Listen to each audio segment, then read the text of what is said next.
करोडोमध्ये subscriber आहेत. ज्या YouTuber जे आहेत त्यांचे लाखो करोडोमध्ये सबस्क्रायबर आहेत, त्यांचे आयडियाही बंद करत आहेत.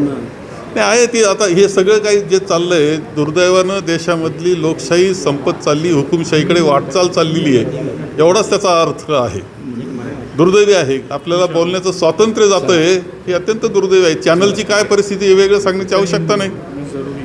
काय सांगा शुक्राद यांच्या फायलीवर फायली निघते, कसं बघता त्याकडे? अत्यंत दुर्दैवी, अत्यंत दुर्दैवी आहे ही गोष्ट.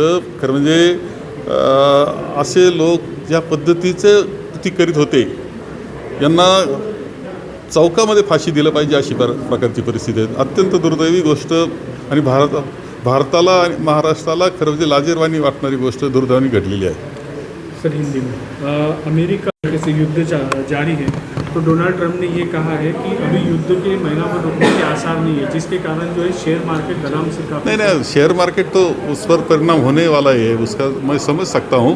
पर मुझे ये नहीं समझ सकता हूँ कि पेट्रोल के दाम बढ़ेंगे, डीजल के दाम बढ़ेंगे, पेट्रोल प्रोडक्ट के दाम बढ़ेंगे, लेकिन जो खाद्य तेल है, जो आपके किचन में यूज किया जाता है खाद्य तेल, उसके दाम बढ़ने का कारण नहीं समझता. तो ये चल रहा है कि जो सामान्य लोग हैं उनको पैसा निकलने का काम पूरे देश में चल रहा है, ये समझता है मुझे.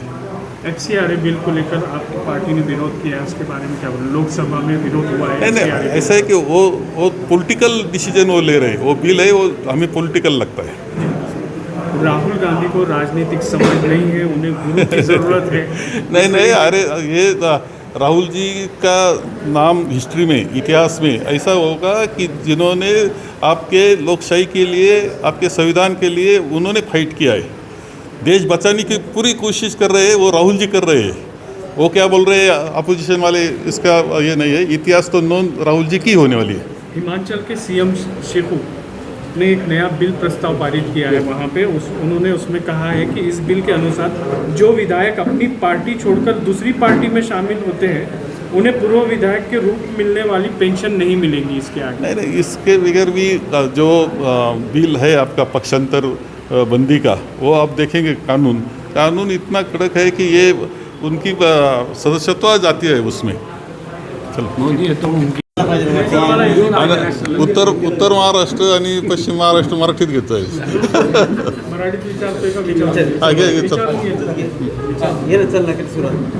सर सध्या जे आहेत तर FCRA बिलला घेऊन जे आहे तर लोकसभेमध्ये विपक्षाने विरोध केलेला आहे, त्याबद्दल काय बोलणार? नाही, एक बिलाचा उद्देश जो आहे तो पूर्णपणे राजकीय दिसतो आहे. म्हणजे कोणत्याही स्वयंसेवी संस्थेला सुद्धा बाहेरचं फंडिंग मिळू नये, आणि विशेषतः त्यामध्ये असं दिसतं की राजकीय त्यांच्या ज्या संघटना त्यांना मात्र मिळावं. भारतीय जनता पक्षाच्या म्हणजे RSSला म्हटलं तर मिळावं, परंतु बाकी कोणालाही स्वयंसेवी संघटना जे काही सामाजिक कार्य करू इच्छिते त्यालाही मिळू नये, असाच जर उद्देश असेल तर विरोध तर सर्वांनीच केला पाहिजे. राहुल गांधींना जे आहे तर ती राजनीतिक समज नाही आहे, त्यांना गुरुची आवश्यकता आहे. हे आता विश्वगुरूंचे काय हाल चालले आपण पाहतोय. विश्वगुरू कुठलेच राहिले नाहीत.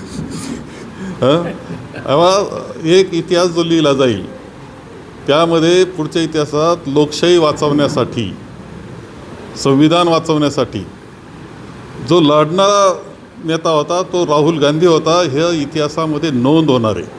ज्यांनी हा देश वाचवला, या देशाची लोकशाही वाचवली, या देशाचं संविधान वाचवलं, सर्वसामान्य माणसाचे हक्क वाचवले, यामध्ये नाव घेतलं जाणार ते राहुलजींचं जाणार आहे. त्यांच्या नेतृत्वाखाली ही मोहीम चाललेली आहे, हे विसरून चालणार नाही. आता हे विरोधी पक्ष म्हणून काही बोलत असतील तर त्याला इतकं महत्त्व देण्याचं कारण नाही. त्यांचे धावे दणाणलेले आहेत. त्या राहुलजींनी ज्या पद्धतीनं लोकसभेमध्ये अनेक मुद्दे उपस्थित केले, त्यामुळे भारतीय जनता पक्षाचा गड कोसळतोय. ही परिस्थिती देशामध्ये निर्माण झालेली. सामान्य माणूस जागा झालेला आहे. परिणाम तुम्हाला लवकरच दिसतील. एकीकडे राज्यात जे तर गॅसचा किंवा विविध इंधनांचा तुटवडा आहे, मात्र सरकार सांगते की जो कोणी याबद्दल अफवा पसरेल त्याच्यावर कारवाई केली. नाही, हे तर आमच्याकडं 3 आठवड्याचं इंधन शिल्लक आहे, तुटवडा नाही असं म्हणत असताना हजारो लोक आज रस्त्यावर आहेत गॅसच्या टाक्या घेऊन. गाड्या पेट्रोल भरण्याकरता शेकडो गाड्या प्रत्येक पेट्रोल पंपावर आहे.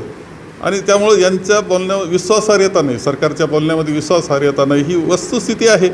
आणि ह्या सगळ्या इंधन तुटवड्याला सामोरं जात आहेत. आज कॅन्टीन बंद होत आहेत, निराळ्या पद्धती. आपण जास्त कशाला, महाराष्ट्राच्या हायकोर्टाची कॅन्टीन चालू आहे का आज त्या वकिलांकरता असते ती, असा प्रश्न मी विचारील. मग एकाबद्दल तुटवडा नाही म्हणता आणि इतक्या महत्त्वाच्या ठिकाणच्या रेस्टॉरंट कॅन्टीन बंद होताना दिसत आहेत. इथं आश्चर्यकारक बाब या चुकीची माहिती देण्याची विश्वासात घ्यावं जनतेला. सर जे